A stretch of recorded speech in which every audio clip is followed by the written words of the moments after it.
Hello student, how are you all? I hope you will be fit and fine. Student, welcome to Shanti Kunj online classes. Last video में हमने pension तक पढ़ लिया था, ठीक है। हम आय के बारे में पढ़ रहे थे कि हमें आय कहाँ कहाँ से प्राप्त होती है। तो हमने जो लास्ट टॉपिक किया था, पॉइंट किया था, वो था पेंशन, कि जब हम अपनी सेवानिवृत्त हो जाते हैं, जब हम अपनी जॉब से, अगर हमारी गवर्नमेंट जॉब है और वो हम अपनी पूरी कर लेते हैं तो हमें पेंशन मिलती है, या हमारे पेरेंट्स को, जो भी सरकारी जॉब है, परिवार में जो भी सदस्य है, उसको पेंशन मिलती है। तो उससे प्राप्त जो पैसा होता है उसको भी हम क्या करते हैं, आय कहते हैं, ठीक है। इसके बाद हमारा जो नेक्स्ट पॉइंट है वो है ब्याज, ठीक है। ब्याज से कैसे पैसे मिलता है? कुछ लोग क्या करते हैं, धन के विनियोग से ब्याज की प्राप्ति होती है। जैसे मान लो किसी को धन की ज़रूरत है और हमने उसको पैसा दे दिया, अब क्या होगा, वो हमें जब तक पूरा धनराशि लौटा के नहीं दे देता, 1 महीने, 2 महीने, 3 महीने, तब तक वो हमारे धन के उसके ऊपर से ब्याज हम उसको लगा देंगे और वो हमें पैसा देता रहेगा। मीन्स अगर हमने उसे 5,000 रुपये उधार दिए हैं तो 5,000 रुपये पे अगर हम 10% का ब्याज लगा रहे हैं प्रति माह, तो 5,000 का 10% क्या होगा, 500 रुपये। तो वो हर महीने हमें 500 रुपये देता रहेगा उस महीने तक, जब तक कि वो हमारे 5,000 लौटा के नहीं दे देता। तो 5,000 तो हमें वापस देगा ही, उसके साथ ही साथ हमारी क्या आय बढ़ रही है, हर महीने के 500 रुपये, ठीक है। तो लोग ब्याज के थ्रू भी आय कमाते हैं, अपनी पैसे बनाते हैं। इसके बाद लास्ट ऑप्शन है उपहार तथा भेंट। कभी कभी क्या होता है, हमारे यहाँ जन्म दिवस होते हैं, मुंडन संस्कार होते हैं, नामकरण होते हैं, रक्षाबंधन है, विवाह आदि है, तो हमें बहुत सारे उपहार मिलते हैं। कभी कभी ये उपहार हमें पैसे के रूप में भी मिलते हैं, नकद मिलता है, ठीक है। तो ये जो पैसा हमें प्राप्त होता है, इसको भी हम अपनी आय में ही क्या करते हैं, सम्मिलित कर देते हैं। इसको भी हम आय कहते हैं अपने परिवार की, ठीक है। इसके बाद हमारा नेक्स्ट हेडिंग है पारिवारिक स्तर को ऊंचा उठाने के उपाय। कैसे हम अपने पारिवारिक स्तर को ऊपर उठा सकते हैं?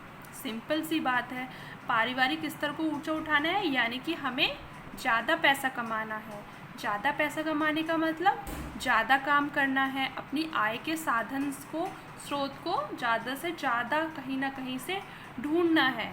अब हम अपनी आय के स्रोत को कैसे बढ़ा सकते हैं? हम क्या कर सकते हैं, हम घर में जो घर बैठे बैठे काम होते हैं वो कर सकते हैं। एक तो जॉब कर ही सकते हैं, ठीक है, जॉब हमारे पापा कर रहे हैं, मम्मी भी कुछ कर सकती हैं, जैसे कि घर में बैठ के कचड़ी पापड़ बनाना, कताई बुनाई करना, चित्रकारी करना, कागज़ से फूल पत्ती बनाना, होते हैं ना, अचार मुरब्बे बना के कुछ लोग घर से ही बना के लोग और बेचते हैं। तो इस टाइप के घर में बैठे बैठे भी, कोई भी ऐसा नहीं है कि इंसान घर में बैठा है वो जॉब नहीं करता तो वो पैसे नहीं कमा सकता। हमें कहीं ना कहीं से नए नए आइडियाज़, नए नए उपाय सोचने चाहिए जिससे हम परिवार की आय को बढ़ा सकें, ठीक है। अगर हमारे परिवार की आय बढ़ेगी तभी तो हमारे पारिवारिक स्तर को ऊंचा उठा पाएंगे हम अपने पारिवारिक स्तर को, ठीक है। तो हमें ऐसा करना है। हम बागवानी भी कर सकते हैं, ठीक है, भैंस भी पाल सकते हैं, इससे गाय का दूध है, भैंस का दूध है, वो बेच कर हम पैसे कमा सकते हैं, ठीक है। इसके अलावा और हम क्या कर सकते हैं पारिवारिक आय को बढ़ाने के? एक तो ये हो गया कि हम अपनी आय को बढ़ा लें, और दूसरा होता है कि हम अपने खर्चों को कम कर दें, ठीक है। तो ये दे रखा है विवेकपूर्ण व्यय। हम जो अपना खर्चा कर रहे हैं वो सोच समझ के करें। जैसे कि दे रखा है पहला ही सेंटेंस, आज की बचत कल का स्वर्ण दिवस है।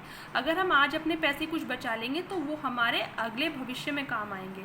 इसीलिए हमारे पास जो भी सामान है उसको हमने बहुत अच्छे से यूज़ करना है।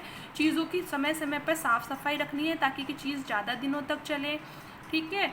और जो बाकी आवश्यकताएं हैं, जो फालतू की आवश्यकताएं हैं, उन्हें हमें कम कर लेना चाहिए। जितना हमारी आय है उससे कम में ही हमें अपना खर्चा चलाना चाहिए, कुछ ना कुछ बचत भी करके रखनी चाहिए, ठीक है।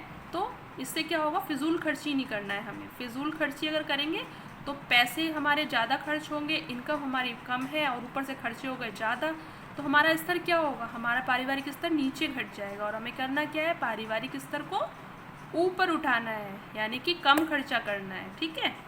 विवेकपूर्ण व्यय का मतलब है दिमाग से खर्चा करना है, कम से कम खर्चा करने की कोशिश करनी है, ठीक है। अब हमने यहाँ तक तो पढ़ा था पारिवारिक आय के बारे में, लेकिन पारिवारिक व्यय का वो भी तो समझना है। व्यय क्या होता है? खर्चा। पारिवारिक व्यय क्या है? पारिवारिक व्यय है खर्चा। तो इसमें है पारिवारिक अर्थव्यवस्था तथा गृह प्रबंध में आय के साथ साथ पारिवारिक व्यय का भी समान रूप से महत्वपूर्ण है। ठीक है, इसमें पारिवारिक व्यय का परिभाषा दे रखी है। आय का वह भाग जिसका त्याग परिवार अपने सदस्यों की आवश्यकताओं की पूर्ति के लिए करता है वह व्यय कहलाता है। आय का वह भाग यानी कि इतना तो पता है कि व्यय किस रूप में होता है? पैसों के रूप में होता है। पैसा क्या हो रहा है? हमारे पास से जा रहा है। ठीक है, आय जब होती है तो पैसा हमारे पास आ रहा है और व्यय में पैसा जा रहा है। ठीक है, इतना समझ लीजिए।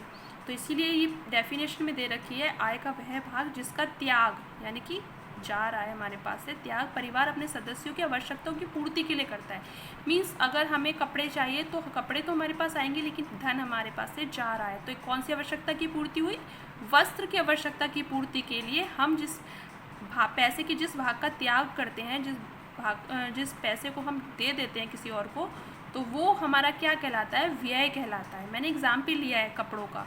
ठीक है, आवश्यकता कोई भी हो सकती है, रोटी, कपड़ा, मकान, या फिर आपका कहीं घूमना हुआ, स्कूल की फीस हुई, कुछ भी हो सकता है। वो सारी आवश्यकताएं जिसके लिए हम कोई सी आवश्यकता जिसके लिए हम पैसे खर्च करते हैं वो व्यय कहलाता है। अब हम पारिवारिक व्यय के प्रकार पढ़ेंगे कि पारिवारिक जो खर्चे होते हैं वो कितने प्रकार के होते हैं। तो एक होता है निश्चित व्यय। निश्चित व्यय का मतलब जो कि निश्चित है, होना ही होना है। इसमें कौन कौन से व्यय सम्मिलित होते हैं? जैसे कि मकान का किराया है। हमें पता होता है कि अगर हमारे मकान में 2000 रुपये प्रति माह जा रहा है तो अगले महीने भी 2000 ही जाएगा। स्कूल की फ़ीस कितनी जानी है ये भी हमें पहले से पता होती है कि जानी ही है। कैसी भी कंडीशन हो, स्कूल की फ़ीस तो जानी ही है। और एक अमाउंट होता है जो कि पहले से डिसाइडेड होता है। हमें पता होता है कि हर महीने 1000 जानी है या 300 रुपये जानी है, 400 रुपये जानी है। तो ये एक निश्चित व्यय है, जाना ही है। भोजन पर होने वाला व्यय आदि। ठीक है, तो ये निश्चित है हमारा। इसके बाद दूसरा जो प्रकार का व्यय है, 3 प्रकार के व्यय होते हैं। एक तो निश्चित व्यय, अर्धनिश्चित व्यय जो कि आधे निश्चित हैं, आधे अनिश्चित भी हो सकते हैं, और आकस्मिक व्यय। ठीक है, ये कौन कौन से होते हैं? अर्धनिश्चित व्यय। अर्धनिश्चित व्यय वो होते हैं जिन पर हम आय के बढ़ने या घटने की परिस्थिति में थोड़ा बहुत परिवर्तन कर लेते हैं। जैसे कि अगर हमारी आय ज़्यादा हो गई तो हम वस्त्र ज़्यादा खरीद लेंगे, और अगर हमारी आय इस महीने कम हुई है तो हम वस्त्रों को नहीं भी खरीदे तो काम चल सकता है। ठीक है, तो इसका कोई निश्चित नहीं है कि हम हर महीने इतने कपड़े खरीदेंगे ही, या हर महीने 5000 रुपये कपड़ों पर खर्च करेंगे ही। ठीक है, तो जिस पे कुछ चीज़ निश्चित नहीं होता उसको बोलते हैं अर्धनिश्चित व्यय। इसके बाद हमारे होते हैं अन्य व्यय। ठीक है, 4 प्रकार के व्यय हो गए। 4 प्रकार के व्यय में कौन कौन सा है? फर्स्ट है हमारा निश्चित व्यय, दूसरा है हमारा अर्धनिश्चित व्यय, तीसरा है हमारा अन्य व्यय। तो अन्य व्यय में आते हैं कि जिसका निर्धारण सुविधा के आधार पर होता है। वैसे ही पार्ट तो इसी का ही है, अर्धनिश्चित व्यय का ही। जैसे कि अगर हमारे पैसे, ये अनिवार्य नहीं होते और ना ही निश्चित होते हैं। जैसे अगर हमारे पास पैसा है तो हम मनोरंजन पर खर्च करेंगे, और अगर पैसा हमें लग रहा है कि हमें बचाना है तो हम ज़रूरी नहीं कि हम हर महीने मूवी देखने जाएं या कहीं घूमने जाएं। इसके बाद आता है आकस्मिक व्यय। आकस्मिक व्यय में वो व्यय सम्मिलित होते हैं जो अचानक से हो जाते हैं। जैसे कि किसी की शादी आ गई रिश्तेदारों की, या फिर किसी की दुर्घटना हो गई संबंधी की। तो इन सब में क्या होता है? अचानक से हमें खर्चा करना पड़ जाता है, तो इसके हमें पूर्व ज्ञान नहीं होता। तो ये क्या हो गई? आकस्मिक व्यय हो गए। इसीलिए हम बचत भी करते हैं इन आकस्मिक व्यय को खर्चा करने के लिए भी, तो हमें बचत करनी पड़ती है पहले से। तो व्यय के कितने प्रकार हो गए? मोस्टली तो 3 प्रकार हैं, लेकिन अर्धनिश्चित को हमने 2 भागों में बांट दिया। तो अर्धनिश्चित व्यय और दूसरा अन्य व्यय। ये अन्य व्यय भी अर्धनिश्चित का ही पार्ट है। ठीक है, तो निश्चित व्यय, अर्धनिश्चित व्यय और आकस्मिक व्यय। आज हम यहीं तक करेंगे। हम नेक्स्ट वीडियो से स्टार्ट करेंगे। Till then take care, bye bye, have a nice day.